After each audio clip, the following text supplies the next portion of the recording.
चलिए देखा जाए, क्वेश्चन नंबर 35 देखा जाए। ठीक है, तो देखिए एक लॉगरिदमिक फॉर्मूला पढ़ना होता है, a to the power log, अगर यहाँ पर b है यहाँ पर c है, तब क्या होता है कि आप यहाँ से स्माइली फेस बना सकते हो। मतलब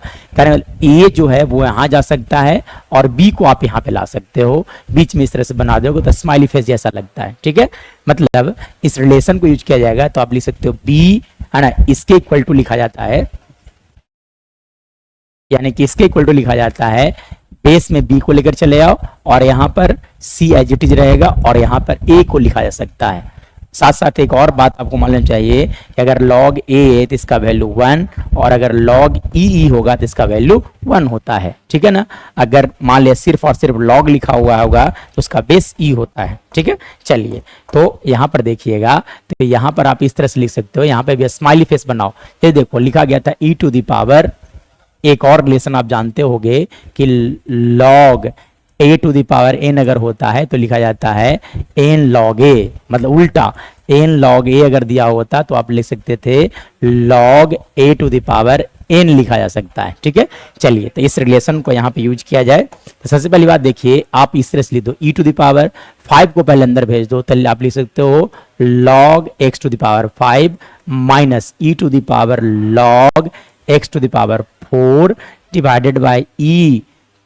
टू द पावर, सॉरी है ना, यहाँ पे लिख सकते हो e to the power log x to the power 3 minus आप लिख सकते हो e to the power log x to the power 2 dx लिखा जा सकता है। अब आप क्या करोगे कि चीजों को रिवर्स करो। जैसे देखो यहाँ पे लिखा गया था e to the power log x to the power 5, यहाँ पे बेस e ऑलरेडी होता है, मतलब अब आप क्या करोगे, यहाँ पे इसे भेज दो और इसे यहाँ पे भेज दोगे, मतलब x to the power 5 to the power आप लिख सकते हो log e और इसका वैल्यू कितना हो गया 1। मतलब इसे आप सिंप्लीफाई जब करोगे तो इसे आप लिख सकते हो, सिंपली ये लिखा जा सकता है x to the power 5 minus X to the power 4 divided by X to the power 3 minus X square dx लिखा जा सकता है। ठीक है, चलिए अब आप क्या करोगे, देख सकते हो कि ऊपर से अगर मैं बात करूं, देखिए है ना, तो दोनों में कॉमन लिया जाए तो कॉमन ऊपर से क्या है, ऊपर से अगर बात किया जाए तो ऊपर से common x to the power 4, यहाँ पे बच जाएगा x माइनस 1, और नीचे से अगर बात किया जाए तो कॉमन एक्स स्क्वायर, इसलिए यहाँ पे बच जाएगा x माइनस 1। यहाँ से देखिए x माइनस 1 से x माइनस 1 कट गए, यहाँ से ये कट गए, यानी कि हमारे पास बच गया एक्स स्क्वायर dx, और एक्स स्क्वायर का इंटीग्रेशन होता है x to the power 3 by 3 plus c, यही हमारा राइट आंसर होगा।